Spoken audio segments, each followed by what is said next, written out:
Assalamualaikum warahmatullahi wabarakatuh. Selamat pagi siswa-siswiku semua. Semoga kalian dalam keadaan sehat walafiat dan tetap semangat untuk mengikuti pembelajaran hari ini. Jangan lupa berdoa agar semuanya berjalan dengan lancar. Oke, untuk materi hari ini tentang sejarah kontemporer. Subnya adalah tentang konflik Yugoslavia. Ada yang tahu di mana Yugoslavia? Ya, Yugoslavia adalah salah satu negara yang terletak di benua Eropa.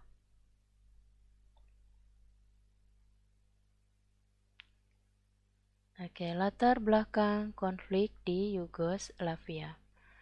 Yugoslavia merupakan negara majemuk yang memiliki perbedaan etnis, bahasa, agama, dan budaya. Presiden Yugoslavia, Josip Broz Tito, mampu merekatkan beragam etnis, ras, agama, dan kepercayaan yang ada di Yugoslavia dalam tatanan persatuan yang kokoh.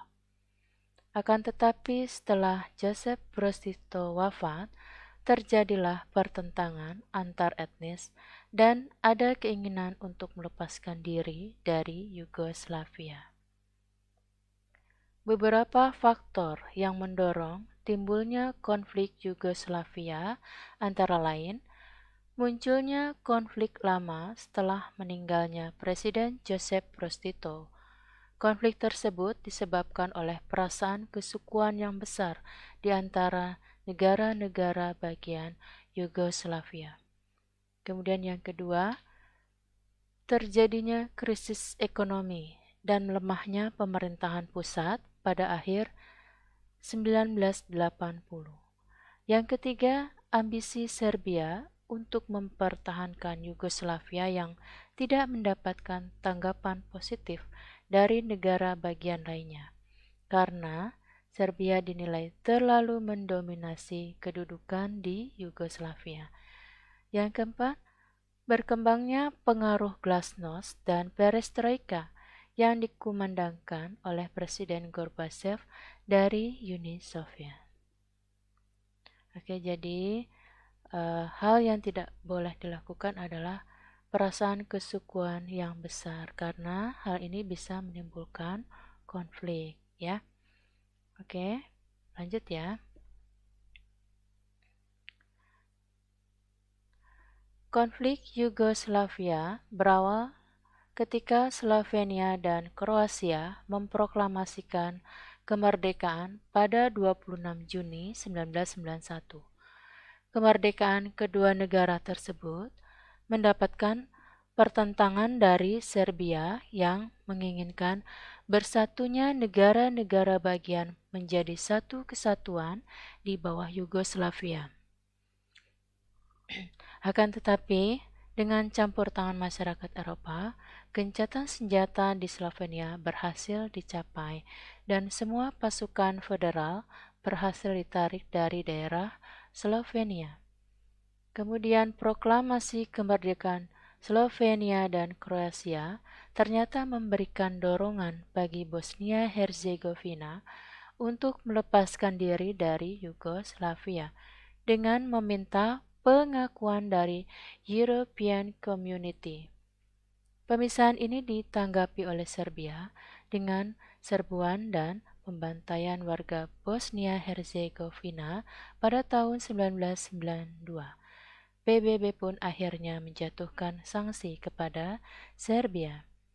Keadaan Yugoslavia semakin tidak menentu setelah Serbia dan Montenegro menyatakan diri sebagai Republik Federal Yugoslavia.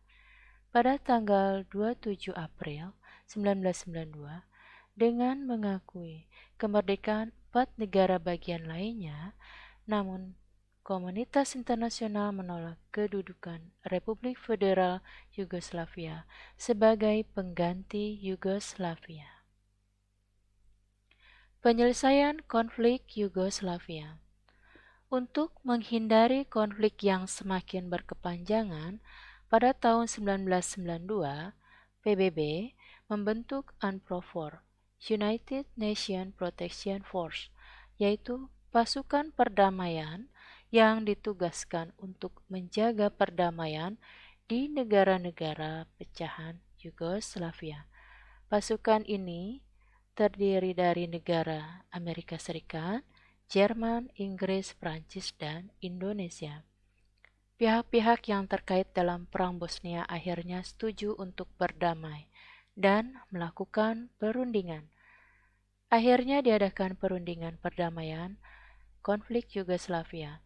Perundingan tersebut dilakukan di Dayton, Amerika Serikat, dan diikuti oleh pihak-pihak yang bertikai di bawah pengawasan NATO.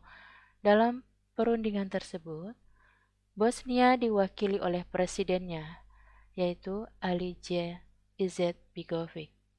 Kroasia diwakili oleh Presiden Franjo Tuđman. Serbia diwakili oleh Presiden Slobodan Milošević. Hasil perundingan ditandatangani di Istana Elysee, Paris, Prancis pada tanggal 14 Desember 1995. Isi perjanjian yang ditandatangani ialah sebagai berikut. Bosnia sebagai negara tunggal terdiri dari dua republik, yaitu Federasi Muslim Kroasia dan Serbia Bosnia. Yang kedua, Sarajevo menjadi bagian dari Federasi Muslim Kroasia, sehingga tentara Serbia harus meninggalkan Sarajevo. Penjahat perang seperti yang telah ditetapkan Mahkamah Internasional tidak boleh memegang jabatan. Kemudian, yang keempat, pemulangan pengungsi ke tempat tinggalnya. Yang kelima, akan dilaksanakan pemilu setelah ditandatanganinya perjanjian perdamaian tersebut. Terima kasih. Semoga kalian bisa memahami dan semoga bermanfaat. Wassalamualaikum warahmatullahi wabarakatuh.